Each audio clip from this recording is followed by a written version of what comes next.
Hello, welcome to Myths and Monsters, where we dive into the realm of legends and beasts. Today, we are going to take a look at one of the most enduring monsters of our culture, the werewolf. The beast is coming to life, taking form in the glimmer of this tainted moonlight. Death approaches on this night. The werewolf is one of the most popular monsters out there, and for good reason. The idea of a human cursed to become a snarling beast is something that grabs hold of us and terrifies us at our most basic level. But why? What is it about the werewolf that so fills us with dread, and where did these legends come from? Let's take a look at ancient Rome. Many mighty empires have arisen and viewed themselves as the greatest of civilizations. Often, these societies will see themselves as the only truly civilized people in the world, and believe that it is their duty to civilize the barbaric masses. This is something of a constant when it comes to world powers. Just take a look at the relatively recent idea of white man's burden during the height of the British Empire and European imperialism. It was believed that the territories these Europeans came to and their inhabitants were better off when white men were ruling over them. And this idea remains strong even today. Take a look at the United States and the rhetoric that we have a duty to spread democracy. The point is that we hold ourselves to be better because we are civilized, and the Romans believe no different. Remember that the term barbarian has its roots in ancient Rome, and so does the earliest recording of a werewolf story. In the Metamorphoses, Ovid tells a story about a man named King Lycaon. He was a Greek king who served the gods human flesh during a banquet, and as punishment he was cursed to become a mad wolf, doomed to feast on the flesh of man for the rest of his days. Cannibalism is something, of course, that civilized people do not do. By feeding on the flesh of man, Lycaon showed himself to be barbaric and little better than an animal, not civilized like a human should be. And this story has left its mark on werewolf lore. Not only does it reveal the basis of the werewolf legend, it also lends us one of the most common synonyms for werewolf: lycanthrope.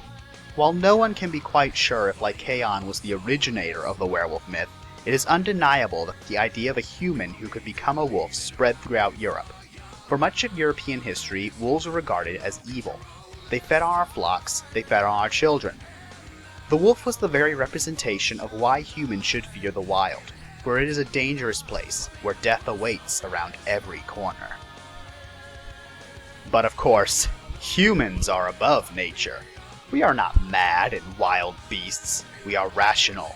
We are calm. To join with nature, to abandon the civilized world, is to lose what makes us human. Mitchell was right. There's no difference now between you and me. Your ridiculous, naive morality. Your last shred of humanity. You lose it tonight. So we see why the werewolf frightens us. But why did such an idea spread? Perhaps the werewolf myth served another purpose. Perhaps it explained something. Some darker side of human psychology that the people of these ages, from ancient Rome to medieval Europe, simply could not fathom. Serial killers. Put yourself in the shoes of a simple peasant, living in a village in medieval Europe. Likely you live in a rural community, with a focus on farming and livestock. It is not an easy life, but it is a simple one. You live in relative peace, and the greatest threat to you are the nearby wolves, who prey on your livestock and, you no doubt suspect, would prey on you if given the chance. Wolves aren't held in very high esteem in your society. They are perceived as selfish and wicked tricksters who devour the innocent simply for the fun of it. Suddenly, your small community is flooded by a series of brutal murders, and eventually you discover the culprit. Not some foreign invader or dangerous beast, but one of your very own neighbors.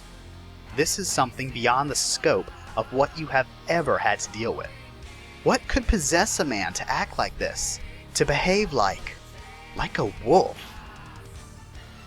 And then you recall old legends of shapeshifters and deals with the devil, of wicked men who can take the form of a wolf, as well as a wolf's traits.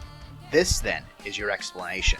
Your neighbor killed those people because he is not truly human. because he is a werewolf. This is a common theory among folklorists and historians, that the werewolf myth evolved to explain serial killers. Further evidence is that many serial killers throughout history have displayed cannibalistic tendencies. The word werewolf is a compound word derived from two sources. The first is obvious, wolf, as in a wild canine creature. The second, were, is an Anglo-Saxon word meaning man, thus man-wolf. In early tales, werewolves were simply that, men who could turn into wolves. In many versions of the story, these men had some sort of magic wolf pelt that allowed them to transform whenever they wore it. In some other tales, such as the aforementioned myth of King Lycaon, werewolves were people who cursed to become wolves. As with many European monsters, the spread of Christianity had an effect on the werewolf legend. It was a common practice of the Catholic Church to label deities of other religions as being demons and servants of evil. And the Church had to do very little to make monsters like werewolves fit in with its religion. With the Church's rise to power, werewolves began to be seen as servants of the devil, and those men with the wolf pelts who could wear the pelts to become wolves, they were given those pelts by Satan himself. By this point, you may have noticed that the creature I am describing lacks many traits associated with the modern werewolf. What of full moons? What of silver bullets? Walking on 2 feet? Blame Hollywood. I always do. While it was by no means the first film to center around a werewolf, the 1935 movie The Wolfman introduced many of the common werewolf tropes used today. Due to special effects limitations of the time, the werewolves in the film were simply the actors wearing heavy makeup and fur, rather than actual wolves. As The Wolfman is one of the icons of Universal's horror movies, it would probably be redundant for me to point out that this portrayal was very popular and subject to a lot of borrowing. As for full moons and silver bullets, we need to dive a bit further into the realm of folklore. Today, the word lunatic is often used to refer to a crazy person. The term derives from lunacy, a phenomenon that many have believed in for centuries. Lunacy is derived from the Latin luna, meaning moon.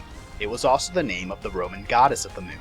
For whatever reason, the phases of the moon have been connected with all manner of supernatural phenomena throughout history. Lunacy was a condition in which it was believed the moon affected one's mental state. As the moon became more and more full, the lunatic would become progressively madder, only to become saner as the new moon approached. Just as with the werewolf legends, the lunatic concept centers around the idea of a civilized man turning bestial, so it's not too difficult to see how the two concepts ended up being combined. Silver, meanwhile, is a metal that has long been associated with the moon, for what should be fairly obvious chromatic reasons. In European folklore, silver also commonly symbolized purity and light.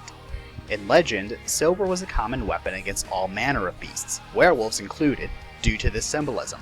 The pure light of silver would wash the evil away. The film also invented the idea of lycanthropy being contagious. Prior to this movie, becoming a werewolf after being bitten by one was unheard of. This aspect of werewolf lore was actually borrowed from vampires, but that is a subject for another day. Since The Wolfman, Hollywood has further shaped our perception of werewolves. The 1981 films An American Werewolf in London and The Howling both featured a distinctly more wolf-like take on the werewolf transformation. In The Howling, the werewolves transform at will into bipedal wolves. In American Werewolf, the change is shown to be painful and uncontrollable, occurring during a full moon and changing the cursed one into a large wolf. The painful transformation of American Werewolf is nowadays a very common aspect of werewolf lore, as it adds another layer of terror into the legend. Not only will you be cursed to become a raging beast, but it will hurt. Oh boy, will it hurt. Werewolves in recent years have started to take a more sympathetic turn, as the symbolism connected with the wolf has changed. With the dawn of the environmental movement, nature has become something to be revered, not feared, similar to common Native American ideology. Today, in the West, the symbolism of the wolf is connected to the Native American idea of wolves being noble creatures. And, as being close to nature is no longer considered something horrific and bestial, the werewolf has changed as well. Many stories nowadays portray the werewolf as a noble beast, with a connection to nature and a connection to spirits. Often, werewolves be conflated with the Native American myth of the skinwalker. But once again, that's the subject for another day. What does the future hold for the werewolf? Will it become a monstrous beast yet again? Or will it become an ally, a kindred nature spirit? Well, only time will tell. Regardless, the legend of the werewolf is not over. It is still evolving and ever changing. Oh! Who's that I see walking in these woods? Why, it's Little Red Riding Hood. Hey there, Little Red Riding Hood. You sure are looking good. You're everything a big bad wolf could want. Listen to me, Little Red Riding Hood. I don't think little big girls should go walking in these spooky old woods alone.